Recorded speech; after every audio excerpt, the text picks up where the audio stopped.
Hil, tadi Abang dipanggil oleh personalia, dan ternyata Abang terkena PHK. Ya Tuhan, apa yang telah kamu lakukan, Bang, sehingga kamu terkena PHK? Abang kan sudah pernah cerita bahwa di kantor Abang sejak 3 tahun yang lalu dilakukan banyak pengurangan pegawai. Ya, karena proyek yang dikerjakan terus berkurang. Lalu gimana ini, Bang? Apa rencana Abang selanjutnya? Begini, Hil.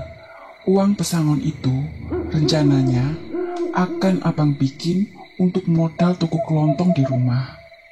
Jadi, selama Abang berusaha mencari pekerjaan baru, kamu bisa membantu menjaga toko. Ya, baiklah, Bang.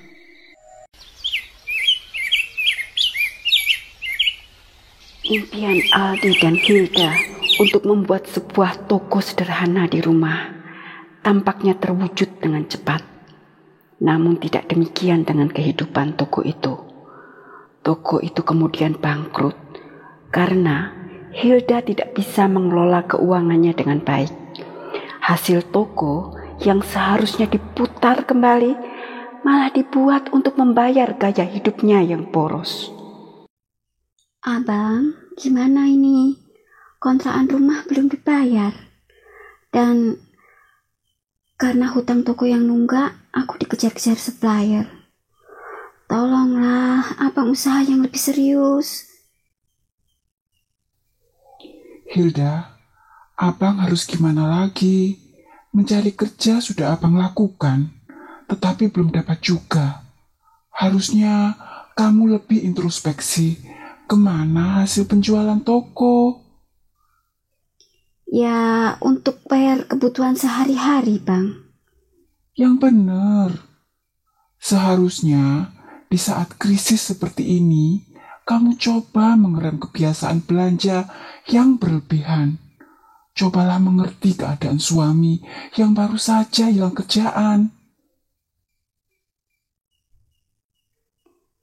Karena sangat kesal dengan istrinya, maka Aldi pergi keluar rumah.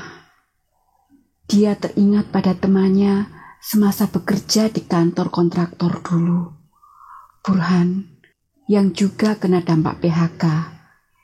Dia ingin pergi ke rumah Burhan, sekedar untuk melihat keadaan Burhan sekarang. Ya, siapa tahu bisa membagi penderitaannya.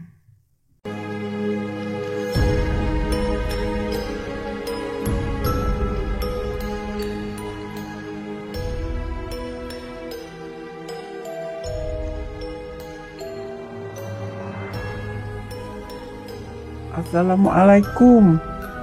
Waalaikumsalam. Apa kabarnya, bro? Silakan masuk. Wih, hebat, bro. Rumahmu jadi bagus seperti ini.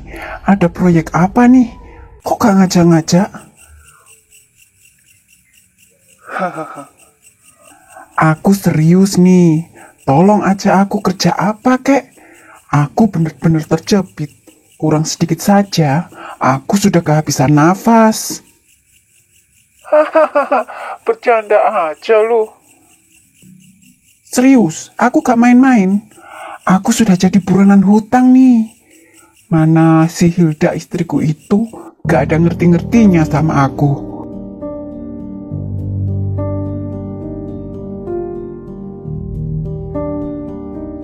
Sudah tahu suami kena PHK. Tapi kebiasaan borosnya tidak bisa dikendalikan.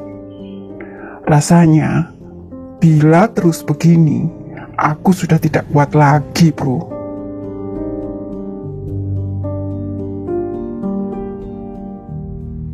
Aku gak suka miskin. Daripada miskin dan selalu diremehkan, lebih baik aku mati saja. Apa gunanya hidup? Serius aku nanya ke kamu. Dan please aku minta tolong ke kamu. Kamu usaha apa sih sehingga kamu menjadi orang sukses seperti ini? Hahaha, serius lu mau denger ceritaku? Serius, aku sungguh-sungguh. Tapi usaha ini usaha keluarga loh bro. Istrimu itu juga harus bersedia mensupport kamu. Kamu tidak bisa jalan sendiri. Aku bisa seperti sekarang ini juga karena dukungan istriku. Dan ini juga perlu modal duit loh. Kalau untuk Hilda mungkin bisa aku atur. Tapi untuk modal duit itu yang aku gak punya. Putus sampai berapa sih bro?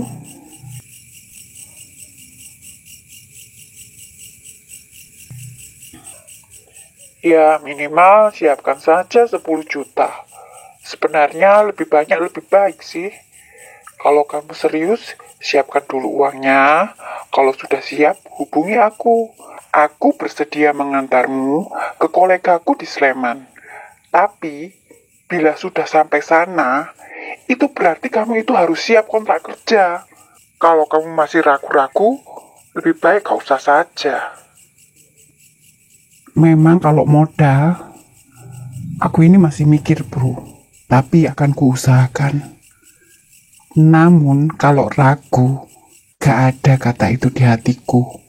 Mataku sudah melihat sendiri betapa suksesnya kamu. Apalagi yang perlu kuragukan? Lah kalau gitu, kutunggu saja kabar darimu. Kapan kamu siap uangnya? Mari kita menemui kolegaku di Sleman. Dan jangan lupa istrimu itu juga diajak. Siap bro, tapi maaf ya, aku hanya ingin bertanya satu lagi. Tapi kamu jangan berprasangka loh, bahwa aku bertanya karena aku ragu. Ini aku hanya ingin tahu, apa sih pekerjaan yang harus dikerjakan oleh aku dan istriku?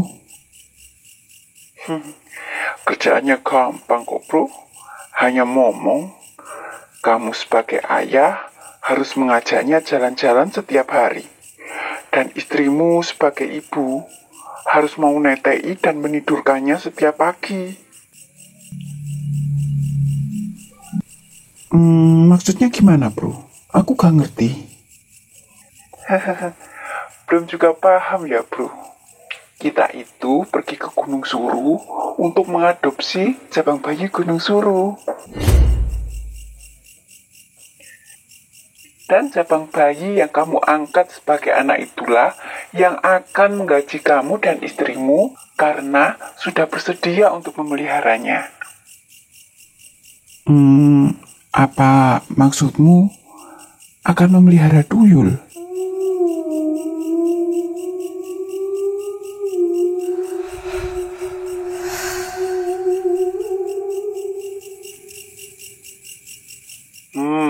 Gimana?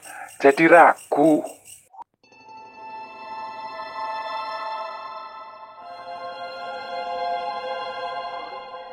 Gak lah bro, daripada hidup miskin lebih baik mati saja. Daripada mati lebih baik pelihara tuyul.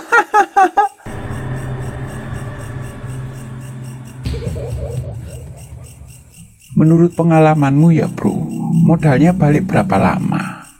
Nah, itu juga tergantung modal yang kamu bawa. Semakin banyak modal yang kamu setor, semakin cepat baliknya. Gimana tuh bro? Gini aku ceritain ya.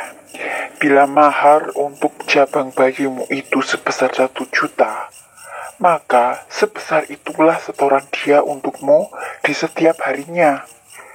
Menurut pengalamanku sih, aku dulu siap modal 10 juta, yang 5 juta itu untuk mahar juru kunci, 3 juta habis untuk ubo rampe, dan yang 2 juta untuk mahar si tole.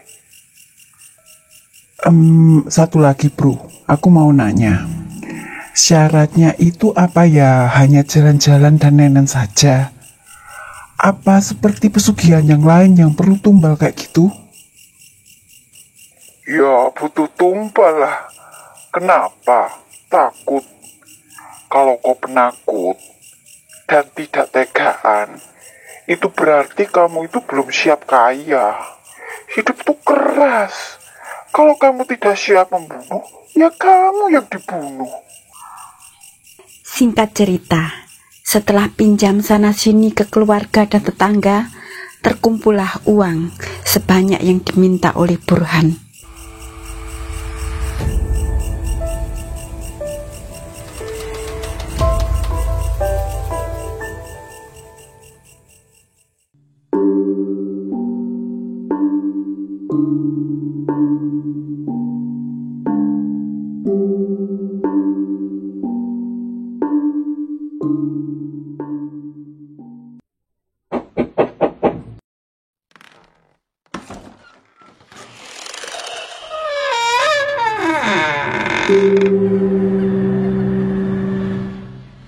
Selamat malam, Eyang.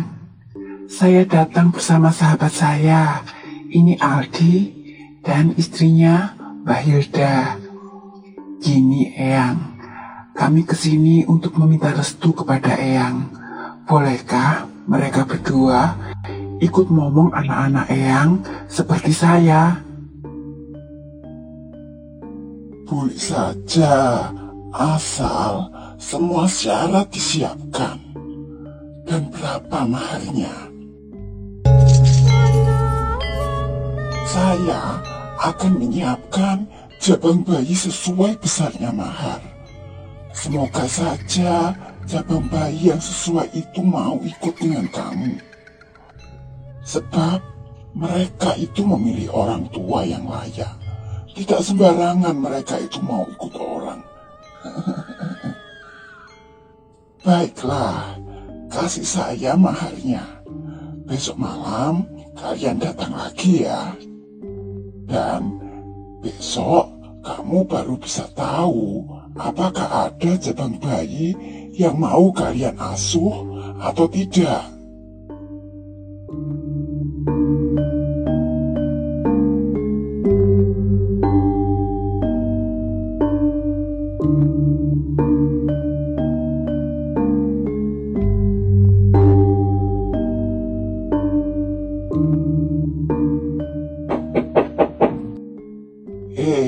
Ya nak, ya ayo masuk. Ayo duduk. Monggo diminum dulu.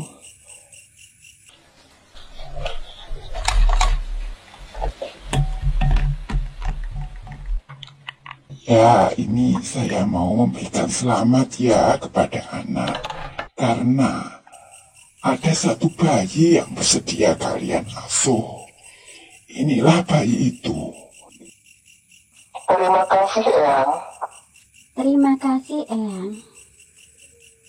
Dan hanya kalian berdua sebagai orang tua yang bisa melihat dia. Orang lain tidak bisa ya.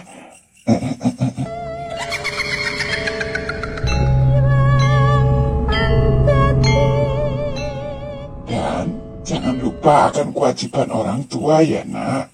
Yaitu merawatnya, menyenangkannya, dan memberi makan.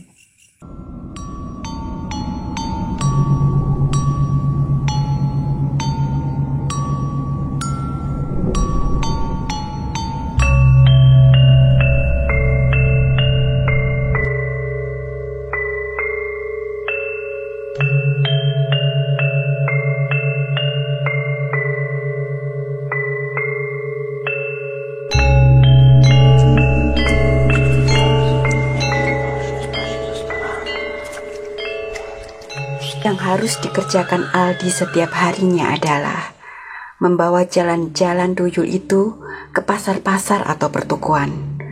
Dan yang dilakukan Hilda adalah menyiapkan sesaji untuk tuyulnya dan juga menyusuinya. Abang, aku sudah tidak kuat lagi menyusui si bayi. Giginya itu runcing-runcing.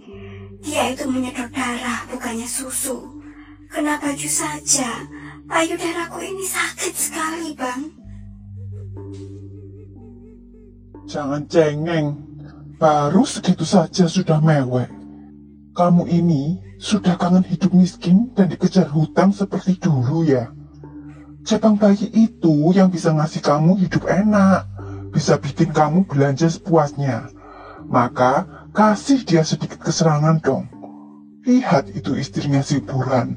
Sama-sama ngasuh cabang bayi, tapi tidak ada ngeluhnya seperti kamu.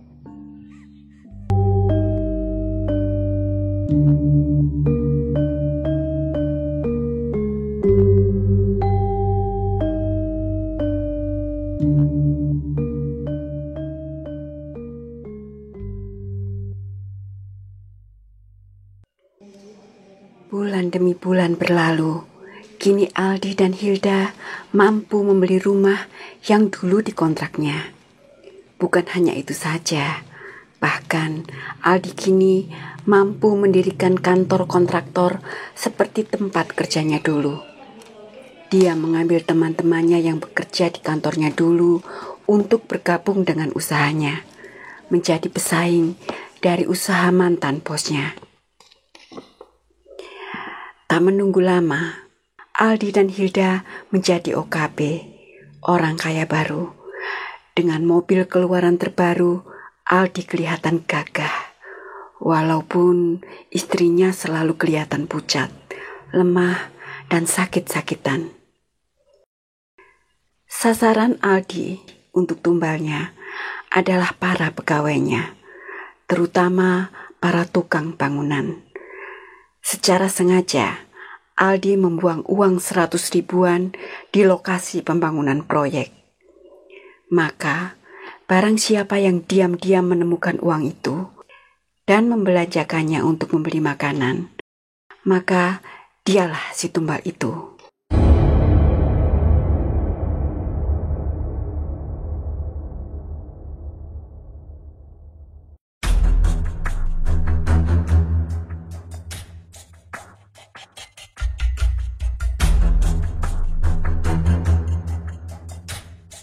Tidak sedikit dari tukang bangunan yang masuk ke dalam jebakan Aldi untuk ditumbalkan.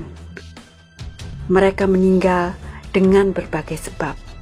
Ada yang kecelakaan kerja, ataupun meninggal tanpa sebab yang jelas.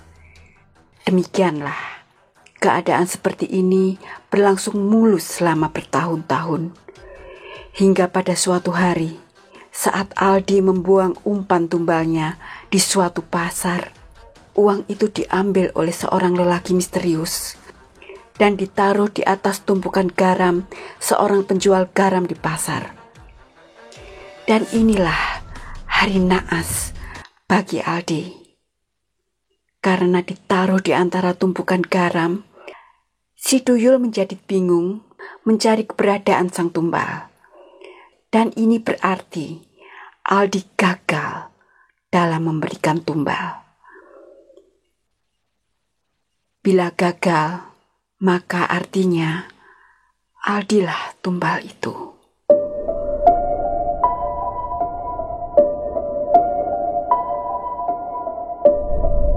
Keesokan harinya, Aldi meninggal karena terjatuh di depan kamar tidurnya.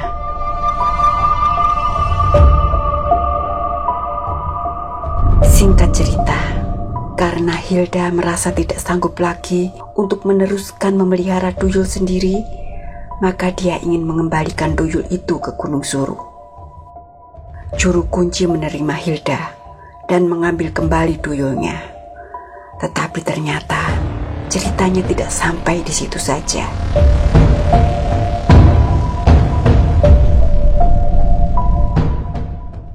Kantor kontraktor yang dulu dibangun oleh Aldi mati dengan cepat karena korupsi yang dilakukan oleh teman-teman Aldi. Rumah, mobil-mobil mewah, dan juga tanah milik Aldi dan Hilda terjual dengan cepat untuk melunasi hutang kepada supplier bangunan. Kabar terakhir, Hilda tinggal bersama bibinya, mengontrak sebuah kamar. Hilda hanya tergolek di tempat tidur, digerogoti penyakit kanker payudara.